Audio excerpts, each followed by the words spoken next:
ఇక్కడ ఇంకో మాట చూడమ్మా, 12వ వచనము. ఏ మానవుడను దేవుడు ఎప్పుడు చూసి ఉండలేదు. దేవుణ్ణి ఎప్పుడునో ఇక్కడ మంచిగా చదవండి. ఏ మానవుడు కూడా దేవుణ్ణి ఎప్పుడూ చూచి ఉండలేదు కదా. ఏ మానవుడు కూడా దేవుణ్ణి చూచి ఉండలేదు. ఇప్పుడు క్రైస్తవులు ఏమంటారు చెప్పు? క్రైస్తవులు మానవులా దేవుళ్ళ? క్రైస్తవులు ఏమంటారు? నేను దేవుణ్ణి చూసిన అంటారు. దేవుణ్ణి చూసిన వాడు ప్రత్యేకింపబడ్డవాడు.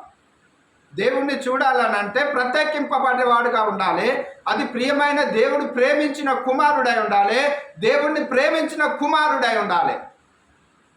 దేవుడి ప్రేమ అందరిలో లేదో.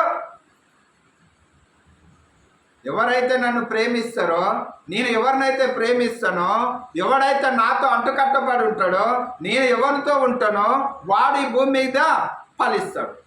ఇది దేవుడు చెప్పిన మాట. నేను తెల్ల వస్త్రాలు వేసుకొని పోతే ఈరోజు నేను పరిశుద్ధుని అనుకుంటే అవివేకం. పరిశుద్ధాన్ని దేంట్లో కనపడాలి? వస్త్రాలలోనా? ప్రవర్తనలో, మాటలో, ప్రవర్తనలో, జీవితంలో, గుణగణాలలో, వ్యక్తిత్వాలలో, నడకలో, పడకలో సమస్తం కూడా క్రీస్తుకు సంబంధించింది కనపడాలి. ఎక్కడుంది ఈ ప్రేమ? ఉచితమైన ప్రేమ కదా. ఈ లోకానుసారమైన ప్రేమ ఏంటి? ఈ లోకానుసారమైన ప్రేమ ఏంట?